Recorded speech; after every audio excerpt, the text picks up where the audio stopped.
morning mga ka-wonder. Ang location natin ngayon ay nasa intersection tayo ng Asiatic Market Road at Monroe Street, sakop ng Barangay San Isidro, Maribeles, Bataan. Dito tayo magsisimula sa ating paglalakbay. Baybayin natin ang Maribeles Bagak Bypass Road na may habang 44 kilometers. Larga tayo, banat! Sabayan nyo ako mga ka-wonder. Kahit nasaan man kayo ngayon, para na rin kayo naglakbay dito sa Maribeles Bagak Bypass Road at silipin ang natural na kagandahan ng lugar.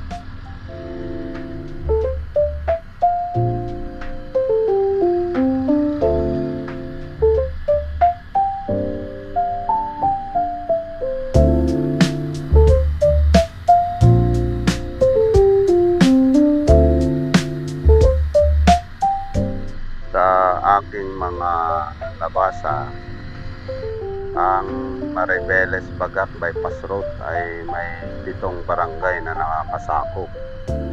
Sa pagkakaalam ko, 3 dito ay barangay ng Maribeles Municipality. Ang San Isidro, kung saan tayo nagsimula, Balon Anito, at ang Biyaan. Ang mga barangay naman na sakop ng Bagak Municipality ay ang Kinawan, Binwagan, Paisawan at Ibis, hanggang sa makarating tayo sa Bagumbayan Poblasyon, kung saan ang dulo ng ating paglalakbay ngayon.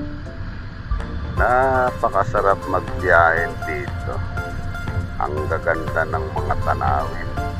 Suwabe. Mga ka-wonder, yung mga nabanggit na barangay, yun yung mga barangay na nadaanan lang ditong Maribeles Bagak Bypass Road.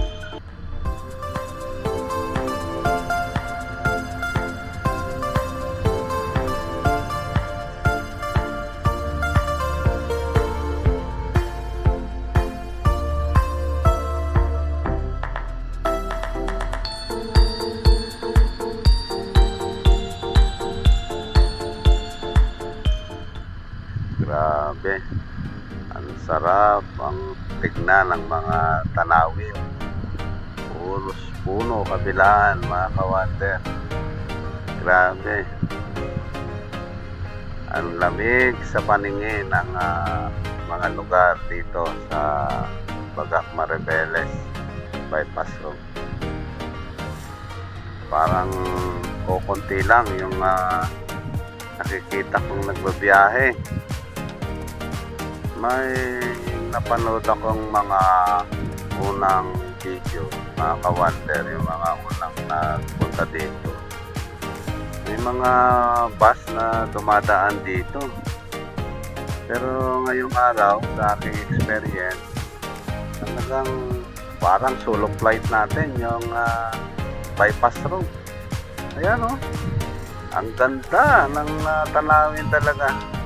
Nakaka-relax. Kahit tirik ang araw mga ka-wonder, ang lamig sa pakiramdam. Suabe talaga, suabe.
nadaanan tayo dito na water spring.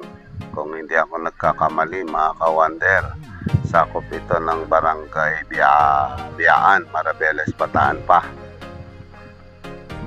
Ang ganda, linaw ng tubig. May mga lokal na naliligo at nagpipiknik.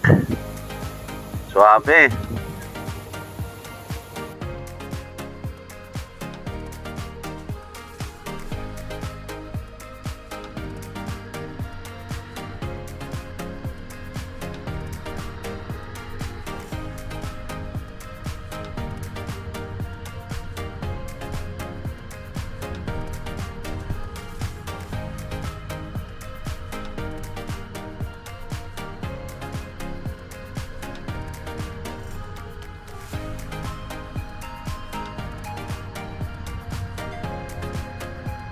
Ang bonus mo dito, ka-wonder, pag dumaan ka, ay yung mga magagandang tanawin.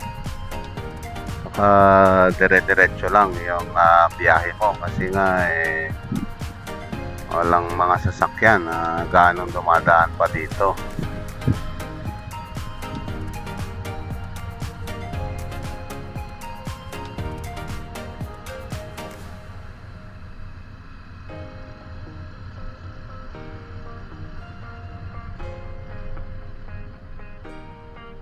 May mga construction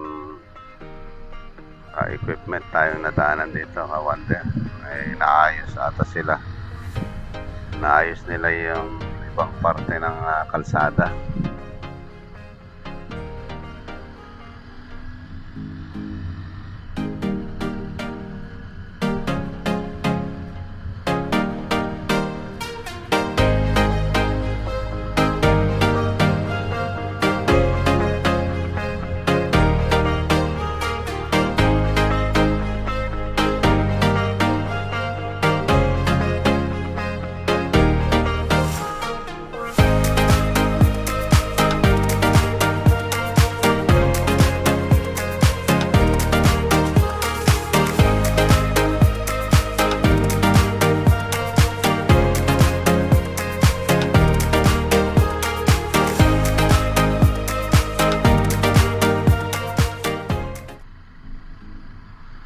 Walang katapusang magagandang tanawin ang makikita mo, ka-wonder, pag dumaan ka dito.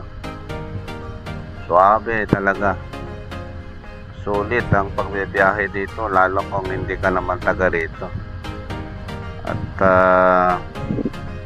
kung taga Maynila ka, puros building ang makikita mo dito. Magagandang natural na tanawin, mga bulubundukin, mga bundok, puno na napakakapal pa. Ganda. Mga ka-wonder, itong aking paglalakbay na ito ay solo flight. Mag-isa lang ako. Sana si Danaya nasa kondisyon ng maayos. Flex ko na rin mga ka-wonder sa experience ko kay Danaya sa mga ganitong biyahe, diretso lang. 40 to 45 km per liter. Bago pa kasi 12 liters ang full tank. Maximum power of 11.6 horsepower. Ang ground clearance niya is 9.5 inches. Suabe sa puwet yung upuan, malapad kasi. Smooth lang din sa mga maliliit na lubak. Suabe siya. Sa bilis naman, mga ka-wonder, tama lang, takbong guwapo. Ibig sabihin, guwapo yung nakasakay. Joke lang po, joke. Yan. So, tama lang yung takbo niya. Hindi mabilis, hindi mabagal, katamtaman lang para sa akin. Mga edad natin. Dami, putik na natuyo na sa kalsada.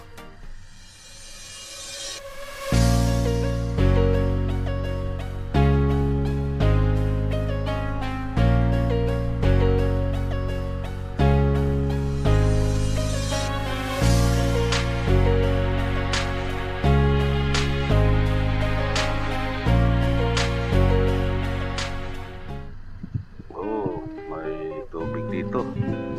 Mayaman sila sa tubig. Maagos lang sa kalsada. May mga bato sa gilid mga kawander. Saka bakas ito ng malakas na tubig na tumaan dito. Siguro pag tag-ulan. Mga putik na natuyo na. So, ingat tayo mga kawander pag dumaan tayo dito, lalo pag maambon-ambon o umulan. Sigurado yan, madulas yan.